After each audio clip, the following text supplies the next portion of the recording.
All right, let's get started. I don't know, we'll probably have some other people come in, but we'll get going here. I like to be punctual. So my name is Eric Cosman. I'm, and I don't know if Sid's in the room, but he made a crack about pictures. You'll see that this is a more recent picture. This was taken last summer in my backyard, or last January, a year ago. So yeah, I'm going to be your workshop leader today and a speaker. So I'm going to be up here with two different presentations, wearing two hats, and then we'll be following with three other speakers. And our topic today is cybersecurity standards and guidelines. And lest you are already falling asleep on the subject and thinking, oh my God, I'm going to have to sit here for an hour and a half and listen to standard stuff, we're going to try to keep it a little bit more interesting than what you might think about a standards and guidelines talk. Otherwise, think about it. So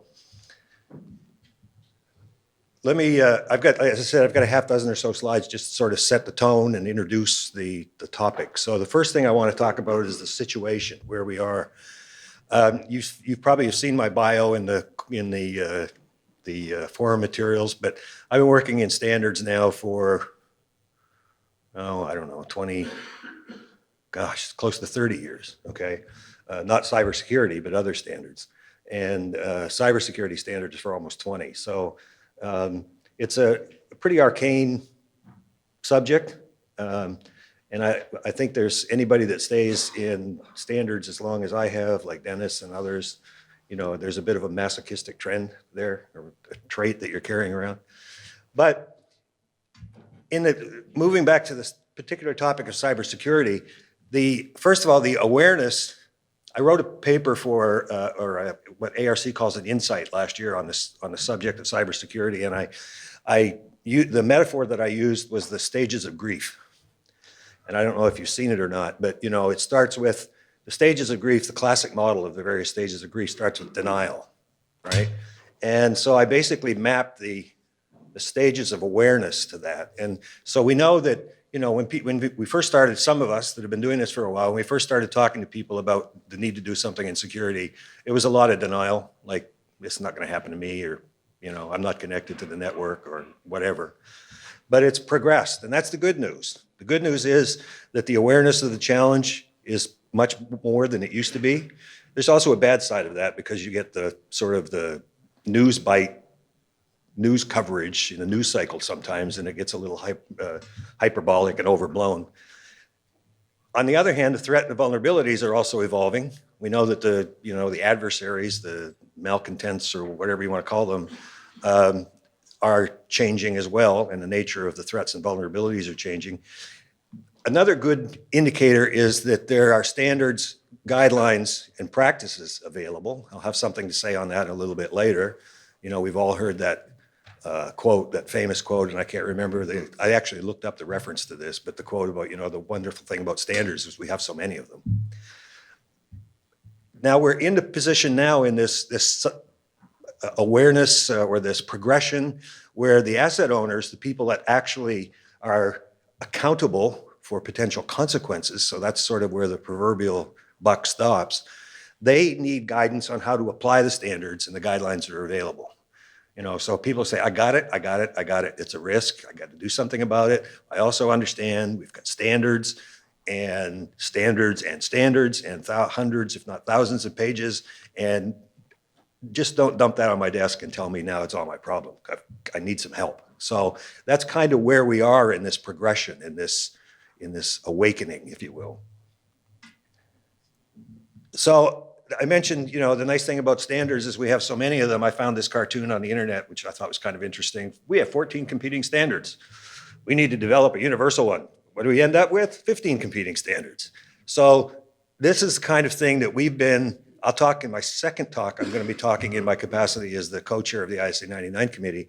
We've been trying in ISA and in the community at large to combat this tendency, to try to bring things together and get people to apply existing standards instead of inventing new ones. We've had some success, but there's still a long way to go. But there's a lot of truth in that little cartoon. So some of the questions, and I could go on and on and on and on, and I probably have gone on and on and on with some people in breaks and so forth, about some of the questions and misconceptions in this whole area. And one of the things we're here today to do is answer questions that you have and maybe clarify or clear up some of those misconceptions. And I just picked a couple of them. Standards are too complicated. You've heard me, if anyone here has heard me speak before, you've probably heard me use the phrase, standards are not meant to be read by civilians. Standards are meant to be read by very expert technical people to guide them in doing whatever it is they're doing.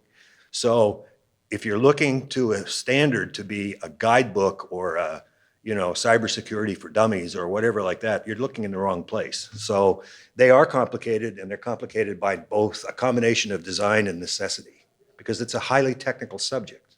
And in order to be comprehensive and accurate, they have to be complicated. The one up in the upper right there, I get the why and the what. Now let's talk about the how. That's where we are today in this area, in this field. As I said, the awareness is up. It's not 100% yet, or not everybody. There are still people out there that are blissfully unaware or maybe just in total denial. But in general, the awareness and the acceptance of the risk, or the acceptance that the risk exists, is pretty good. But as I said earlier, now people are saying, now not just what do I do about it, but how do I do about it? How do I go about doing that? Another one that I love, and Andre will relate to this, and Keith, I'm sure, anybody that works in this field, we need a crosswalk. We need some document that maps all of the requirements in Standard A to all of the requirements in Standard B to all the requirements. How many of these do you think we have out there? Every consultant who's ever done any consulting, I can tell you, has been asked by their clients, compare Standard A to Standard B or Standard X to Standard Y.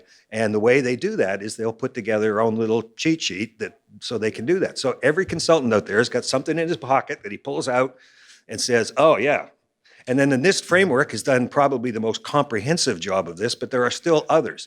So there are crosswalks. There are probably too many of them. It's just like the nice thing about standards is there are so many of them, and then it's a classical X squared problem, right? And then too many standards, and I've already talked about that, the proliferation of standards. Some of those are by necessity because they're industry specific or sector specific, and they have to be very specific, as a result to that sector. But I think it's pretty clear that we could probably do with, maybe not quite so many as we have. And I've read a lot of them, and you see the same thing over and over and over again.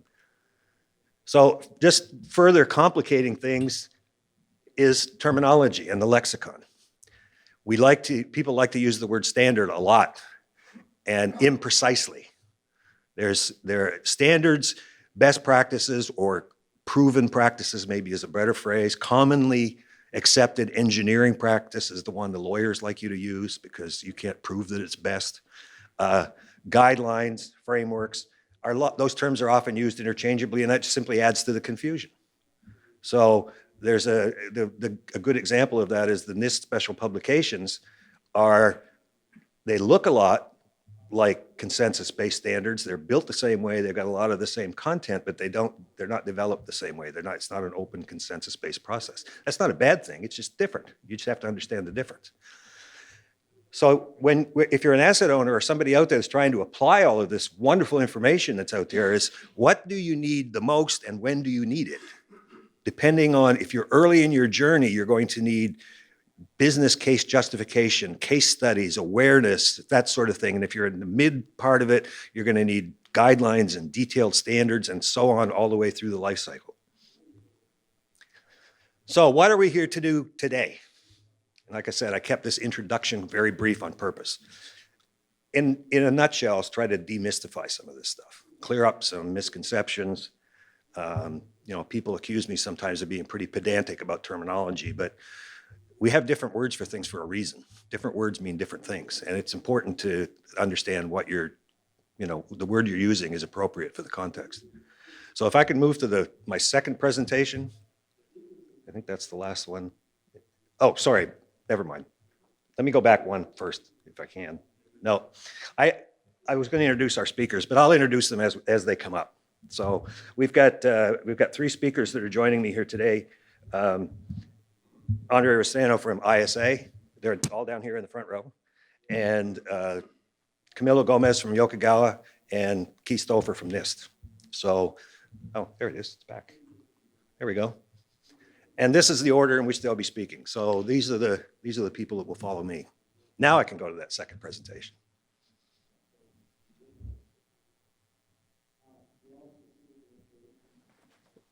I outsmarted myself. Normally I put the speakers first in my slides and I put it last. And okay, I'm the one that's not on that there because obviously I'm here already. So I'm also playing the role of a speaker in the second presentation. And this is where I promise not to bore you to death with standards speak, because it's arcane doesn't even begin to cover it if you're working in these standards. So this is not a tutorial on 62443, and it is also not a tutorial on the somewhat Byzantine processes for creating standards, but it's sort of a quick flyover, really a status update. So without further ado, that's what this slide says. I just want to give you an update on the status of these standards and a little bit about what we're working on. When I say we now, I switched contexts. I'm not speaking as ARC, an ARC contributing consultant, an independent consultant. Now I've switched to my role as the ISA 99 co-chair. So when I say we, it's like I have many hats. So I'm going to keep this one brief too, because I said I don't want to bore you with all of the details, but I'm around all week. You know, as the comedian says, I'm in town all week. Hit me up and ask me a question. But I'm just going to focus on some basic questions. First one, of course, is what's in the standards? There's a lot in the standards. I mean, there's almost 1,000 pages, but I'm just going to hit some of the high points. Who is using them is the second question that I'll try to address. What are the standards based on? And then lastly, I'll leave you with sort of a status update of where things stand. And I apologize to the cameraman back there. I keep turning my head because that light is really bright, but I know it has to be there because they're recording this. So he's probably saying, can you please just focus on the dot on the wall? These are the standards. We say the 62443 standards, plural, because obviously there are many of them. And this is one of the areas where we've sort of, I guess we break one of the rules that I already talked about, is keeping your terminology precise. This collection is 14 documents, most of which are done or in draft, some of which are still being worked on. And it's a mixture of standards and technical reports. So without getting into, again, the Byzantine details, a standard has normative, testable, measurable requirements. A technical report is informative. You can't test against it. That's the only difference. So sometimes we start with a technical report until we understand the subject and then move it on. And I'll talk about an example of that later. But this is the eye candy. This is I think if you do a web search on 62443, you know, ISA 62443, this is one of the first things that pops up. It also shows up on our committee homepage and literally all over the place. So we started a little bit of history, and again, I'm not going to go into all of the gory details, but we started this committee quite a while ago, many years ago. And as my mother used to say, you probably heard me tell this story. Someone asked my mother one time, they said, how is it that you managed to have 3 children spaced over 11 years? Because my sister and brother are both younger than me. I'm the oldest, but there's an 11-year span. And her answer was always the same without even flinching or hesitating for a second. She always says, more good luck than good management. Well, that phrase applies to how our standards developed. More good luck than good management. What do I mean by that? When we got together in Chicago many years ago to talk about how ISA could respond to the need for guidance and standards in industrial cybersecurity, we defined a scope for the committee, which was the scope for the products we would eventually develop. And by more good luck than good management, we defined that scope in terms of consequence. So we did not say this is a standard for sector X or industry Y or anything like that. We said we're going to define it in terms of consequence. The result of that is that it has applied is being applied and continues and will be applied in the future to a wide variety of situations. Most people associate our standards with the process industries, chemical and process industries, pipelines. It's also applied in manufacturing, maybe not as much in energy because we have NERC-CIP, particularly in the generation side, but it's out there, which is good. And some others that maybe aren't as obvious. It's been applied in rail systems. It's been applied, or is, I'll say, it's being discussed for application in building automation, and Andre will have more to talk about that. Medical and healthcare, and a lot of different, one of the more interesting ones, I got a phone call back a few months ago from somebody in the metals and mining information sharing and analysis center, and they wanted to use 62443 for as a cybersecurity standard for autonomous vehicles. And when they're talking about autonomous vehicles, they're talking about earth movers the size of a house. And so, you know, I haven't heard back from them, but they were very serious about using 62443 as a starting point for their guidance. As I said, I'm going to cherry pick a few things here out of the standards just to give you a sense that they're based on a consistent foundation. We have what we call general principles that are introduced in the first standard in the series, and I'm not going to go through these, you can read these, but basically here's the intent is to get these sort of founding principles down and get them described so that when you use the phrase, you know, the shorter phrase, least privilege or security and safety or whatever. Some of these are just security, information security 101, things like least privilege and defense in depth. Some of them are security and safety is more specific and germane to industrial applications. So we have these principles. They're introduced in the first standard in the series. We also have these concepts, what we call fundamental concepts. The difference between a principle in our lexicon, a principle and a fundamental concept is these are the things that distinguish the standards as being particular to industrial applications. So we have a system taxonomy, not a network diagram, but a logical system taxonomy that talks about components, you know, assemblies, I can't remember the term they use, but basically all the way up to systems and systems of systems. So that's borrowed very heavily from the system engineering discipline. And it's nothing revolutionary. We didn't invent it. One of our principles that I didn't mention anyway earlier is, as the old saying goes, a secret of success is steal from the best. So we tried to adopt the concepts from other standards and build on them rather than try to invent our own. Life cycle is really important. The 62443 standards basically cover the entire life cycle from conception to death and replacement. So specification, development, delivery, integration, operation, support, and removal. And we borrowed that life cycle from an existing IEC standard. So we, in a sense, built on that concept. And you can see the rest of them there. But the idea here is that of all of the documents in the series, when they talk about these concepts, when they feel the need to use or apply one of these concepts, we should be doing it consistently. So you can imagine 14 documents developed over a period of 17 years by probably 100 different people. Consistency is a bit of a challenge. And so it's something we struggle with on the committee all the time. The other thing that we're driving consistency in is basically the roles. And we have there's one small set of roles, principal roles. These are the people that are most directly and immediately involved in designing and mainly executing the cybersecurity program.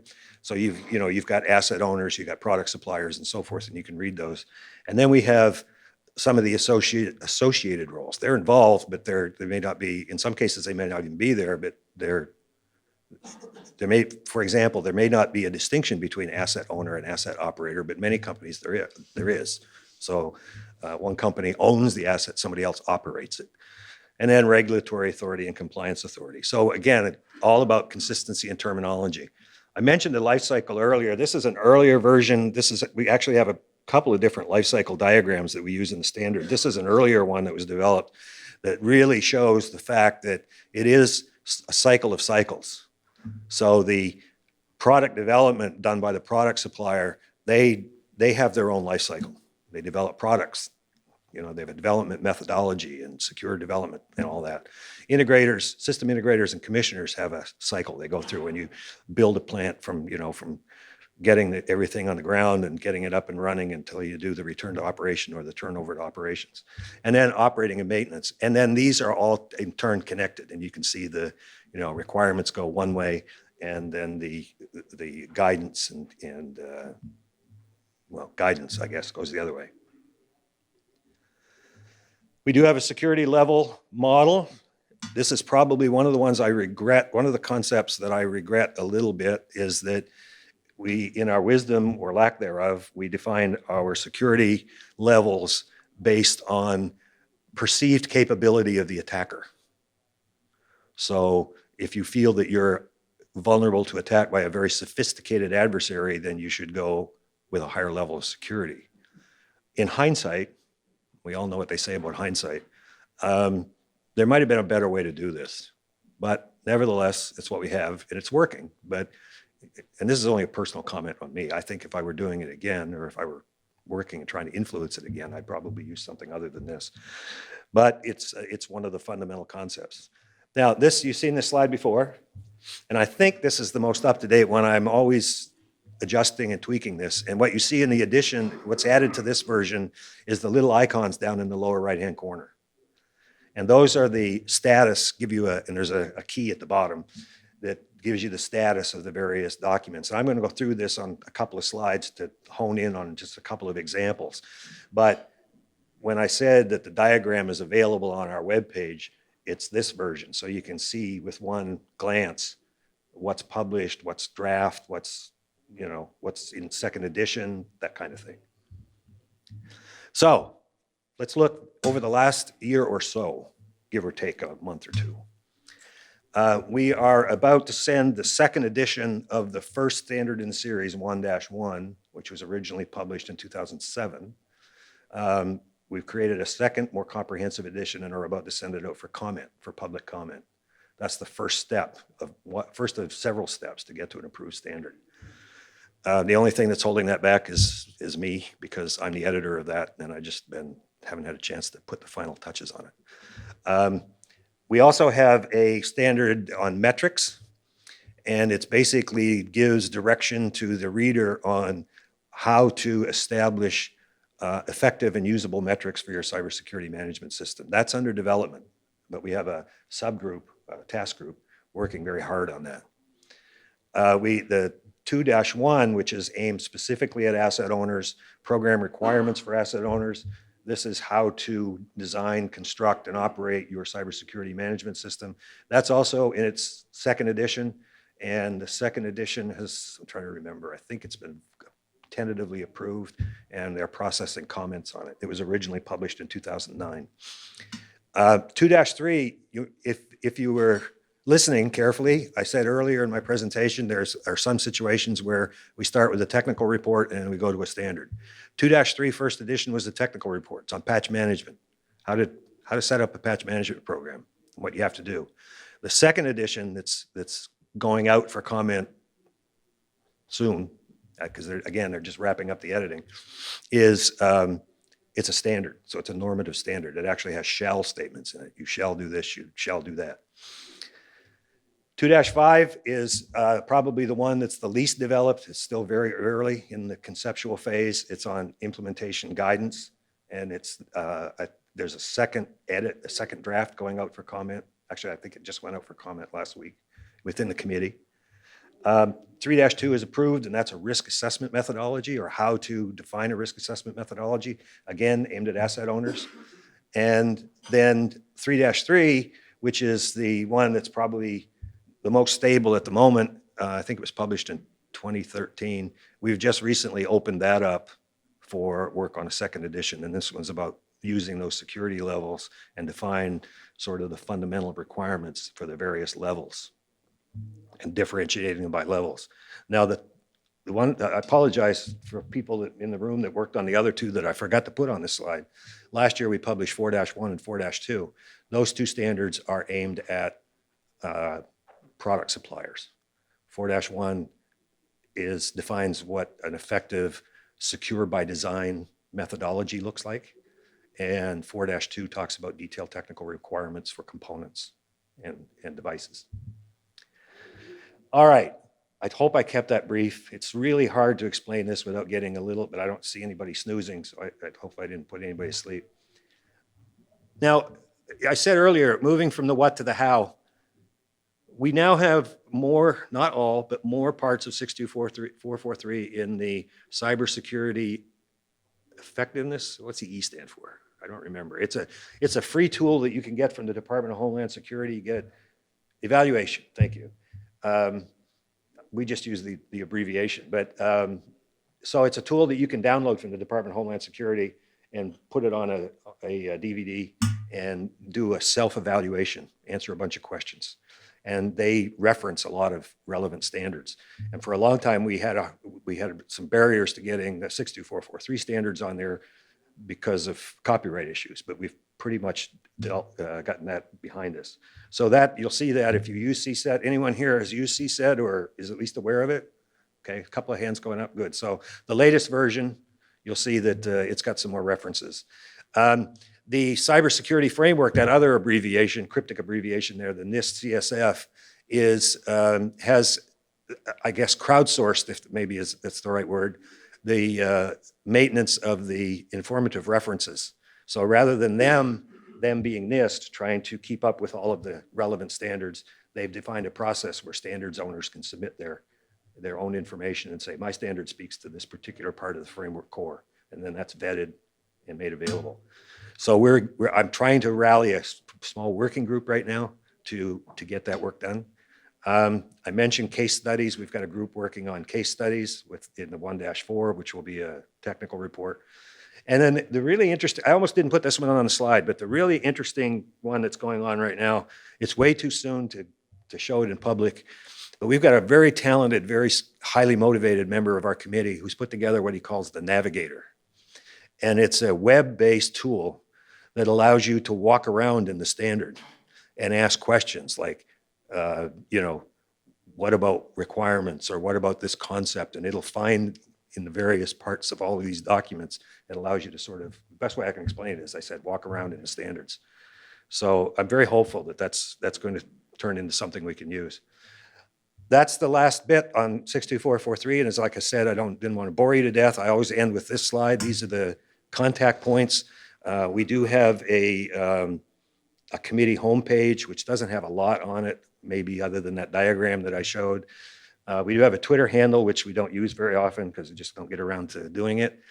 When I say we now, I'm talking about Jim Gilson and I are the co-chairs of the committee. So you can reach us by, basically a headless email account. If you just send to isa99chair@gmail.com, it'll come to us. Joe Weiss is our managing director. If you've been in this space for a while, I'm sure you've seen Joe around. He's been at this longer than most of us. And then our tireless and much put upon sometimes staff contact, Ileana Brazda from ISA, she keeps all the wheels turning behind the scenes, getting people registered for the committee and all that kind of stuff. So that's what I think that's the last, that's the last I had. That's 62443 in a nutshell. And so now I'm going to bring up Andre Restano, also from ISA, and he's going to talk to you about sort of a broader view of ISA's impact or involvement in this space. Andre?